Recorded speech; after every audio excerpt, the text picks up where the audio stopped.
Thank you, Honorable Speaker, for giving me the floor. Now, the opposition started with debate and stated that the government side didn't show them enough problem, whereas the problem has been pretty clearly recognized by the opposition side, and that is globalization, due to which foreign established entities are easily taking over potential markets in the developing nations.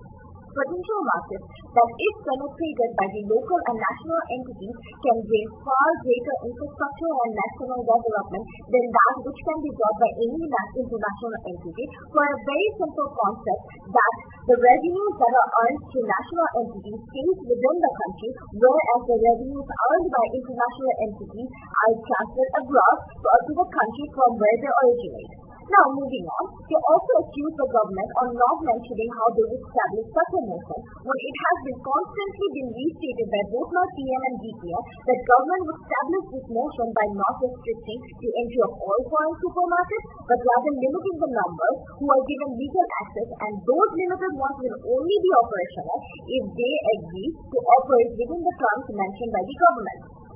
So, both the accusations presented by the opposition clearly doesn't stand.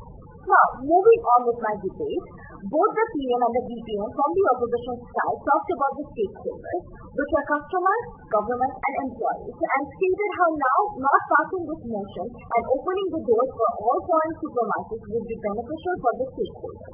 Now, we tell you none of these arguments presented by the opposition actually stand.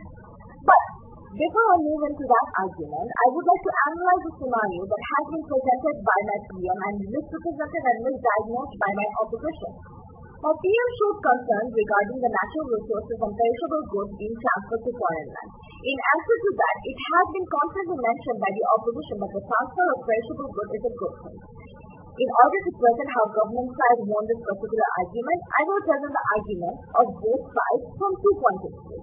One, how perishable goods which are not enough to fulfill domestic requirements are being exported through the foreign supermarket supply chain, and how perishable goods produced within our country are being replaced by hybrid, so-called high-quality imported goods.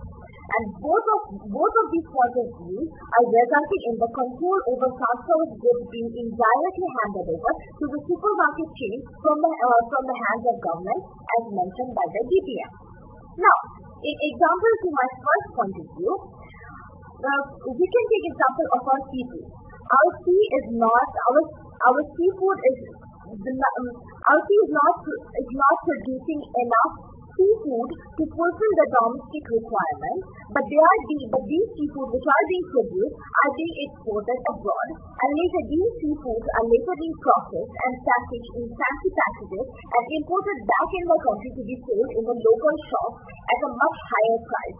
So because of this, there is a high demand in the market, and consumers are having to pay a higher price for a good that is being produced within the premise of this nation and fulfill their demand. Now, this is clearly a violation of the rights of the citizens of this country, because they are being deprived of a demand because of penetration of foreign supermarkets. Now, moving on to my second point, these supermarkets are importing products from their country. These products are basically of hybrid nature, known as hybrid agricultural goods, that seem to be of better looking quality, thus is offered in a much higher price, but only proving to be produced through artificial genetic mutilation, which not only seems to be bad for health but also bad for our economy, as the farmers are losing their jobs. Agriculture, being a private or fertile soil, is being lost in the maze of globalization and industrialization. So the hypothetical scenario that the opposition are talking about is actually leading to poverty than development. Now, moving on to the argument of stakeholders, Honorable Speaker, let me tell you how this makes the first stakeholder, which is the customer, suffers.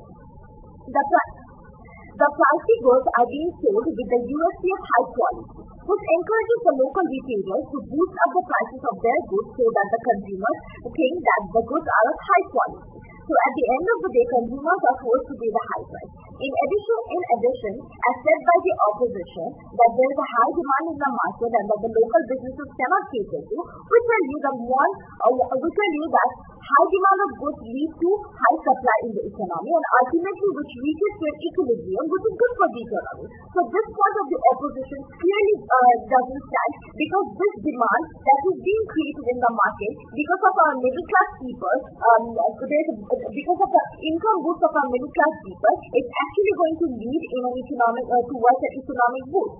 Now, further moving, talking about the second stakeholder, which is the potential employees who will be getting a job because of the newly created job opportunities by the foreign supermarkets. If we take the previous mentioned scenario into consideration, the supermarkets will be stacking the farmers of their jobs to create these new opportunities. So this is not creating jobs, rather repositioning them. So these two arguments of the opposition clearly doesn't withstand either. Moving on to the third stakeholder mentioned by the opposition, which is the government. Now, the opposition side mentioned that because these foreign entities will be providing tax revenues, this would be beneficial for the economy as the country would be generating lots of tax revenues. What the opposition clearly fails to understand is even though the GDP numbers look good, the GNP number, which is the gross national number, will be horrible as these foreign supermarkets will be taking the entire revenue abroad to their country from where they originate. And so this point clearly doesn't stand, and this cannot really be a reason in order to refute this motion. Now, we also talked about convenience. The PM of the opposition stated that the foreign super shops are creating convenience, but everything is provided under one roof. And the DPM stated that the national local shops can also provide convenience, but it is situated few meters apart. And the DPM also mentioned that our local retailers are equipped enough to fight the foreign experience competition. If so, if our local shops can provide convenience, and if our local shops is actually providing convenience that the consumers are looking for, and if the local shops are with similar financial and technical backing and is providing similar quality services, then why send those jobs to some foreign entity? So clearly, their own argument is contradictory to their own clear argument. So the point of convenience clearly doesn't stand. Now, the opposition also stated that because the government is limiting the access, the government wouldn't impose enough judiciary law upon these entities because they would fear that these supermarkets would be leaving. What they seem to understand is we don't need these supermarkets in our economy. Our national entities, our SMEs, are enough to provide enough for our economy. And therefore, none of the arguments presented by the opposition side actually withstand, and therefore we would clearly say that the government side won this debate. Further ending my debate, I would like to say that the opposition completely failed to understand that all of these measures are being taken to maintain both the greater national infrastructure development and creating a market penetration by the national entities. So with this, I would end my debate. Thank you.